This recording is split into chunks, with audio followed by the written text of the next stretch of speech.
Good morning, everyone. It's Dr. Samantha Benjamin Allen here again to talk to you today about wellness. Now, this post is inspired by a friend who called me regarding high blood pressure. She went to the doctor, and on 3 occasions, her blood pressure was 130s, over 80s, and though not critically high, this is high blood pressure. Blood pressure should be 120 over 80 or less. So if you are consistently running above that, your body is trying to tell you something. So our discussion touched on multiple points, which I'd like to share with you. One was stress. Stress plays a important role in our blood sugar and our blood pressure. Operating under too much stress does increase your blood pressure, and it can affect your body's ability to manage sugar. So diabetes is also linked. And stress beyond everyday stress, even childhood stressors or things that are just unresolved within us, can contribute to having some issues with our health in this regard. So that was one thing we discussed. She had been studying for a very important and major exam in the season when this was happening, so that definitely contributed. But that is behind her, and we claim that everything went well. So that is one worry off of the mind. But high stress seasons can cause adverse outcomes in our well-being and our health if we don't try to manage those in healthy ways. And oftentimes when we're doing a lot or preparing for something major, we tend to neglect our self-care and our needs to take care of ourselves, and then our body responds accordingly. So minimizing stress was one of those. And in addition to dealing with any unresolved issues, which takes work. This is not a simple, one and done prescription for wellness. It is a daily work in caring for yourself so that you are able to show up with a presence that is fully you and not a shell or drained version of yourself. So it's very important to seek counseling and also pray about the things that concern you, whether it be brokenness or unresolved hurts, broken relationships, depression, anxiety, anything that kind of hinders you from living in the fullness and abundance of this life that we were given to your best ability. So prayer and counseling is very important. And also drinking 2 liters of water a day. It sounds like a lot, but if you can get a water bottle and use one that has measurements on the side, it will help you better meet this goal of drinking 2 liters of water a day. Also want to cut out alcohol and caffeine. If you do have coffee or tea, try to limit that to 1 cup a day, and avoid adding extra sugar or salt to things that are already prepared. Also, the next thing we spoke about was rest. You want to sleep for 7 to 9 hours a day. I know a lot of us don't do this, but it's very important to get enough sleep. It is good for your brain. It is good for your body to just recoup from the stressors of the day and allow you to renew for the next day's tasks. Cutting out something where you can make up for the time that you're losing in sleep. Maybe if you watch TV 3 hours a day, cut out 1 or 2 of those hours and put it towards your sleep so that you can get enough sleep. The next thing we spoke about was rest beyond sleep. So there's physical rest, which is active and passive. So sleep is considered passive rest, but active rest are things that you do to help restore your body, like exercise, stretching, massage. Those are more active forms of rest that also are important to helping to renew and restore your body.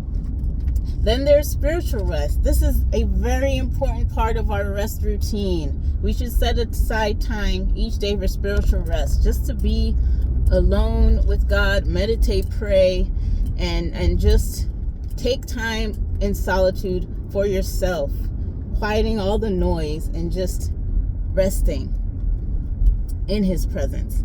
The other rest is creative rest. This goes in the form of enjoying nature, or like painting, the arts, dancing. Those are some examples. Then there's also mental rest. So something that you do to help to declutter your mind and to quiet the noise. And for everyone, that's different. So you're going to have to, discover some things for yourself that work for you. Some people like to watch comedy. That kind of just takes their mind off of what's going on. People like doing different things. So find your form of creative rest and mental rest that works for you. The next thing we talked about was emotional rest, social rest. We all have people in our lives that tend to be draining, more so than others. And you have to be very careful and intentional with who you spend time with when you are seeking rest. There are people who tend to give us life, and you just enjoy being around those people because they seem to pour in more into your life when you leave an encounter with them than leave you drained and depleted. So seek those relationships and dose the relationships or the time that you spend with people who seem to be draining. In some cases, it's hard to just cut people off. I mean, we all are part of families in one way or another, and it's important to spend time with family, but sometimes we have people in our family who are exceptionally draining, and it's good to know that and dose those times, not to neglect them per se, but be intentional with your time and set boundaries for your well-being. The next rest that we talked about was, we did physical, emotional, creative, mental, social, sensory rest. So sensory rest is taking a break from all of the sensory input that's coming into us, on a regular basis, whether it's the media, social media, our phones ringing all the time, scam calls, even for those of us with children, all the running around and yelling and the screaming, and you just need some sensory rest to quiet all of that stimulation coming to you. And we have 5 senses, but you can have sensory overload. So you do want to take a break from those things as well so that you can rest. So that can go on for a long conversation, but I just try to condense it a little bit so you guys can get an idea of what I'm talking about. The next thing we spoke about was exercise. So you want to exercise 3 to 4 days out of the week at moderate intensity. Moderate intensity meaning you are working at 60 to 70% of your maximum heart rate when you're doing your workout. So for instance, if you work out for 45 minutes, you can spend 10 minutes of those warming up before the actual exercise routine, and 5 minutes at the end to cool down. So then that's about 30 minutes that you have for dedicated intense exercise to really get your blood flowing, your circulation going, and working on that cardiovascular system. So if you want to calculate this, you're going to do 220 minus your age. 220 minus your age. That is considered your maximum heart rate. You do not want to work out at your maximum heart rate. You want to work out at 60 to 70% of that to be considered moderate in your exercise routine. So you want to take 60 to 70% of that number that you came up with when you did 220 minus your age, and that should be your target heart rate goal for your workout. So after you're done your workout, you check your pulse, put those 2 fingers right at your carotid, and look at a clock or your watch and count how many beats per minute you got. And if you made it to that goal, wonderful. If you didn't, that is a goal to work towards. And in terms of diet, you want to eat 2 to 3 servings of fresh fruits and 2 to 3 servings of vegetables a day. Now, this can be easily done if you grab 2 fruits on your way to work, or pack 2 in your lunch. And when you go to work, try to prepare your meals rather than buying your meals out on the street.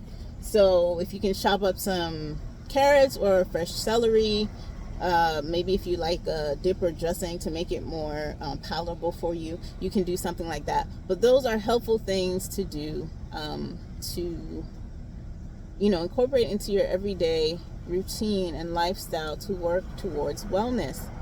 This was a packed post, but I hope it helps someone. Have a great day.